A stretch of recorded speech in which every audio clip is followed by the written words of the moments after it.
le ministère de l'Europe et des Affaires étrangères vous informe. Françaisdanslemonde.fr vous accompagne dans votre aventure de mobilité internationale, que ça soit pour des vacances, pour une nouvelle expatriation ou peut-être pour le retour en France. Avec Aurore Do, chargée de communication à la direction des Français à l'étranger et de l'administration consulaire, on fait le point. Bonjour Aurore. Bonjour Gauthier. Alors à la veille des vacances, quelles précautions faut-il prendre avant un départ pour un voyage à l'étranger ? Eh ben oui, vous partez peut-être demain pour un voyage depuis la France ou depuis votre pays de résidence. Vous allez dans un autre pays à l'étranger. Le premier conseil qu'on peut donner, c'est sûrement d'aller vous renseigner sur les modalités d'accès dans ce pays, sur les conditions sanitaires, les conditions de sécurité du pays. Et là, vous trouvez toutes les informations disponibles dans la rubrique Conseil aux voyageurs du site France Diplomatie, le site du ministère de l'Europe et des Affaires étrangères. Vous saurez comme ça, par exemple, s'il y a besoin d'une vaccination spécifique pour vous rendre sur votre lieu de vacances. Deuxième petit conseil, vous pouvez vous inscrire. On vous recommande vivement de vous inscrire sur le fil d'Ariane. C'est une application du Centre de crise et de soutien du ministère des Affaires étrangères. L'objectif, c'est en cas de crise dans le pays dans lequel vous vous trouvez. Et quand on parle de crise, on entend crise politique, mais aussi crise climatique, événements naturels. Vous pourrez être contacté par le centre de crise ou par le consulat qui aura vos coordonnées et vous donnera les informations sur ce que vous devrez faire, si un rapatriement collectif est prévu, un point de rassemblement ou autre. Et puis, autre petit conseil, évidemment, vérifiez votre assurance.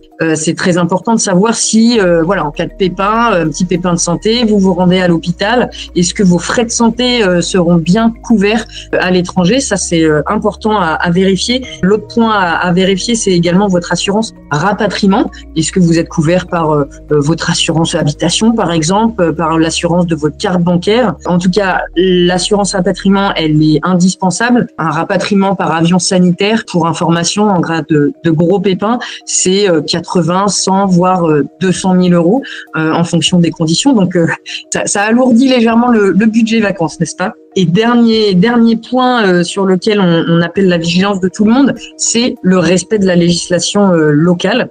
À l'étranger, l'étranger c'est nous, donc à nous de nous adapter à la législation locale. Ce qui est autorisé en France n'est peut-être pas sur votre lieu de vacances, et on a trop souvent des Français qui terminent les vacances pas vraiment comme ils l'auraient souhaité. Donc vraiment un point d'attention particulier sur le respect de la législation. Aurore, si mon départ doit durer plus longtemps, au-delà de 6 mois, quelles sont les démarches qu'il faut prévoir en amont? Alors là, effectivement, si vous quittez la France ou si vous changez de pays de résidence, pareil, la première chose à faire, c'est vous renseigner, préparer votre départ. Et donc pour ça, vous trouverez pas mal d'informations sur le site du ministère de l'Europe et des Affaires étrangères. Dans la partie service aux Français, préparer son expatriation. Vous allez trouver des fiches pays où vous allez pouvoir avoir des informations sur la documentation, de quel papier je vais avoir besoin pour récupérer un visa. Est-ce qu'il me faut une carte d'identité? Est-ce qu'il faut absolument un passeport? Quelle durée de validité pour le passeport? Est-ce qu'il faut que je recueille un visa long séjour en amont? Est-ce que les démarches pour obtenir un titre de séjour se font sur place? Ça, vous retrouverez donc toutes ces informations sur le site des consulats et puis sur le site France Diplomatie. Deuxième point, il faudra prévenir les administrations françaises qui sont concernées par votre départ. Si vous partez plus de 6 mois, il faudra effectivement déclarer votre nouvelle résidence aux impôts, à France Travail par exemple, si vous cherchez un emploi ou si vous touchez des allocations, à la CAF, le cas échéant. Et comme ça, vous mettez à jour votre dossier auprès de toutes ces administrations. Et puis enfin, il est important de vérifier quelle sera votre protection sociale. Ça peut varier en fonction de votre futur statut. Est-ce que vous serez détaché, expatrié, recruté sur place? Est-ce qu'il existe une convention bilatérale entre la France et votre futur pays de résidence? Pour ça, vous aurez toutes les informations sur le site du CLES,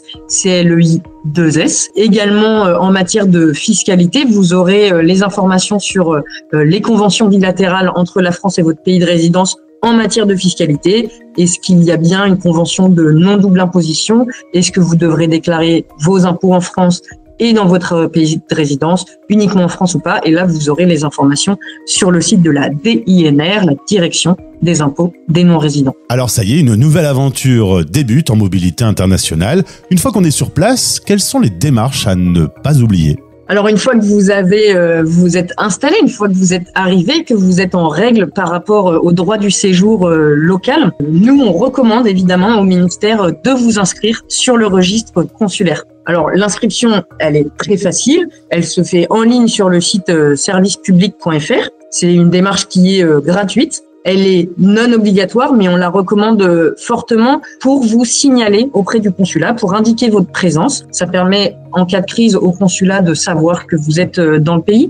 Ça permet au ministère également d'avoir une meilleure idée, une idée très fine de sa communauté française à l'étranger, donc éventuellement d'adapter son dispositif. Et puis, c'est une démarche qui vous permet de simplifier quelques démarches au consulat. Ça vous permet également de bénéficier de certaines aides sociales, des bourses scolaires, par exemple. Si vos enfants français sont scolarisés dans un établissement affilié à l'AEFE, l'Agence de l'enseignement français à l'étranger, vous pouvez, en fonction de votre situation, bénéficier de bourses scolaires. Mais pour ça, il faut impérativement être inscrit au registre. À ce jour, on le sait encore, la moitié de nos auditeurs ne sont pas inscrits sur le registre.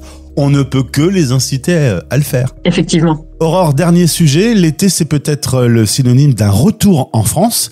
Alors là, comment se préparer ? Effectivement, Gauthier, l'impatriation ou la réimpatriation, je ne sais pas comment on dit, c'est effectivement un sujet. C'est parfois un sujet difficile. On peut se retrouver un petit peu démuni face à l'ampleur des démarches à effectuer vis-à-vis des différentes administrations en France au moment du retour. Et donc là, un seul conseil, rendez-vous sur le site servicepublic.fr qui a mis en ligne un excellent simulateur de retour. Là, il faut se rendre dans la partie des moments de vie. Il y a une fiche spécifique. Je rentre en France après un séjour à l'étranger. Vous aurez, en fonction de votre situation, vous revenez seul, en famille, avec des enfants, etc. Vous aurez les différentes procédures, les différentes démarches qu'il faudra accomplir au moment de votre retour. Autre conseil, si jamais vous étiez inscrit au registre consulaire, il faudra penser également à se radier du registre. Et ça peut notamment faciliter vos démarches par rapport aux services douaniers. Et si vous étiez également inscrit sur la liste électorale consulaire, parce que je rappelle qu'on peut voter directement à l'étranger via son consulat, à condition d'être inscrit sur la liste électorale consulaire. Et donc, au retour en France, il faudra penser à vous réinscrire sur une liste électorale auprès de votre nouvelle commune. La radiation du registre n'entraîne pas la radiation de la liste électorale consulaire. En tout cas, que ça soit sur un plan logistique, administratif ou encore préparation mentale, je vous renvoie sur le dossier spécial Retour en France sur fdlm.fr. Aurore, merci beaucoup. Un bon été à toutes les administrations et on se retrouve à la rentrée. Merci beaucoup Gauthier, bonnes vacances à toutes et tous. C'était un message de la Direction des Français à l'étranger et de l'administration consulaire.